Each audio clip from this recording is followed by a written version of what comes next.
Hello friends, today I am going to make a chocolate chip and butterscotch pumpkin quick bread.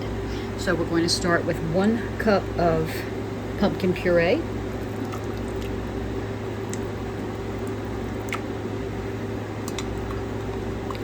You could probably double this and just use a can, that way you wouldn't have extra.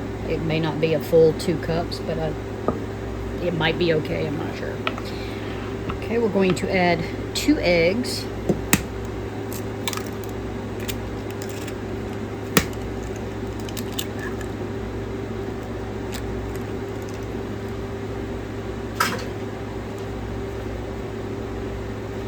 The recipe calls for 1 cup of sugar. I think that's a little much, especially if we add in the chips.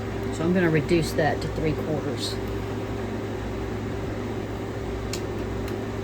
And you could use a sugar substitute as well.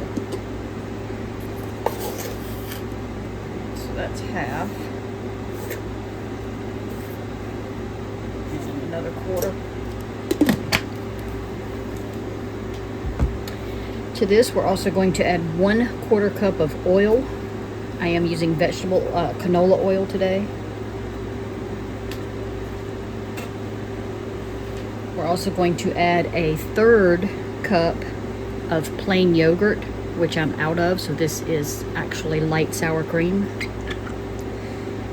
So you could do yogurt or sour cream.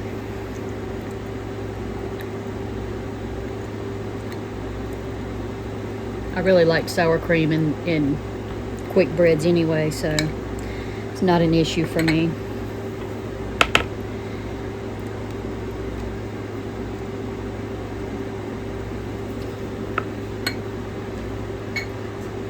Just gonna mix this up briefly.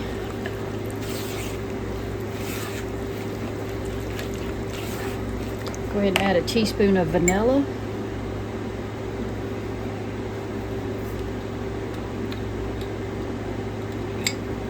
I'm going to guesstimate at that because I need my teaspoon for some dry ingredients and I don't want to get it wet yet, so I'm just going to guess on that. Just want to blend that up a bit. I love quick breads. You don't have to wait for the rising. I'm currently making some donut holes too, but I'm having to wait for that to rise, so I thought I'd make this in the meantime. Alright, we're going to add some spices and seasonings. It only calls for cinnamon, a teaspoon of cinnamon, but I'm going to also add nutmeg and clove.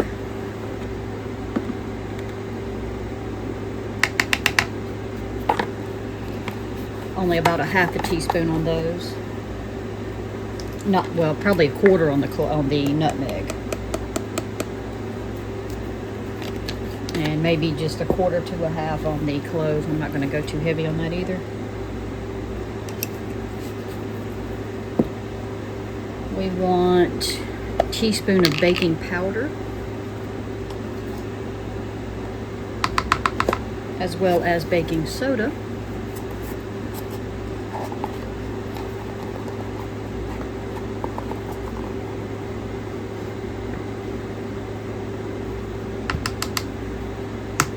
And just a 1/2 teaspoon of salt, probably because of the baking soda.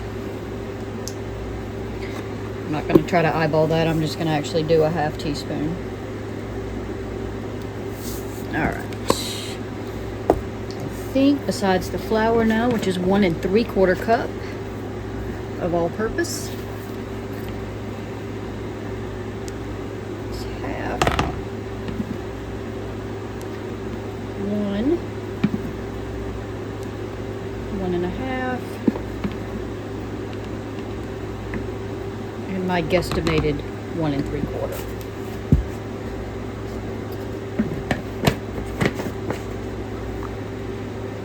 So you're going to add about a 1/3 cup of dark chocolate chips into this mix. But I'm doing because my daughter loves butterscotch chips in her pumpkin bread, so I'm going to do a little bit of both for her. Alright, so we'll sprinkle some of those in, and some of those. And then we're going to put more on top. That's why I didn't want to go as much sugar as it called for. Just want to stir this until it's blended.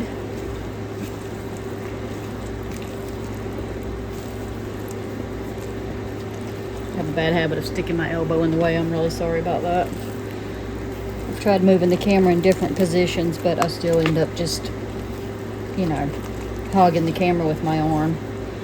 All right, and that's it. It's going to go in our parchment lined pan. Just, if you don't have parchment or you don't like to use it, then just grease your pan, it's fine. It's going to bake at about 340 Fahrenheit or 170 Celsius for 40 to 50 minutes. You can toothpick it down in the center to see if it's done. I will be using my super quick little counter oven, and so for me, I'm going to put mine on 325, and I'm going to start checking it after 30 minutes. But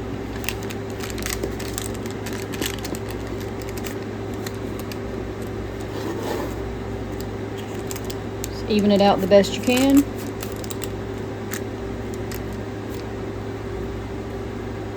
Of course, I'm not going to waste all that. I know you thought I was. No way, Jose.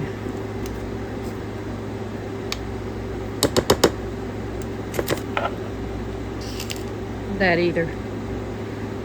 Alright. Now we're going to put more chips on top to make it look nice and pretty.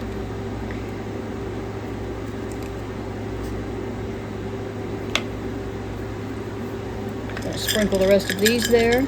I don't want all chocolate, but I do want to. Well, it's not really very even. Let me just individually drop them so that it's a little more even. I don't have all chocolate in one spot.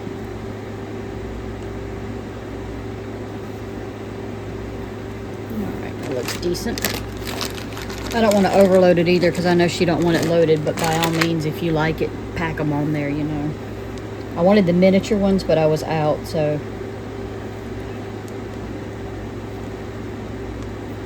Taking my husband's snacking chips. He just likes to take the bag and snack on these dark chocolate chips all the time. So we just rob a few from him. I like baking with the miniature chips.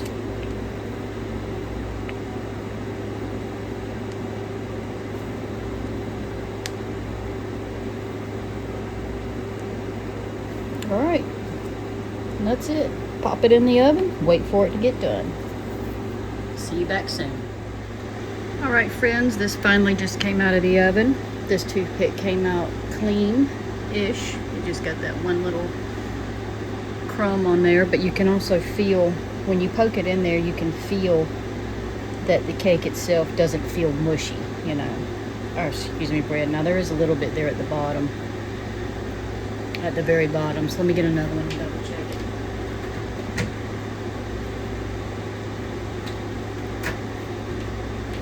The first place I went in was done, so I'm going to come over here to this end, and that feels done to me. See, and as it sits and cools, it will continue cooking a little more. I've already cooked it longer than I originally planned. That's got chocolate on it, so it's hard to tell. So anyway, I'm confident that's done, and when it cools, I'll slice it and show it to you. Daddy, eat. On my way.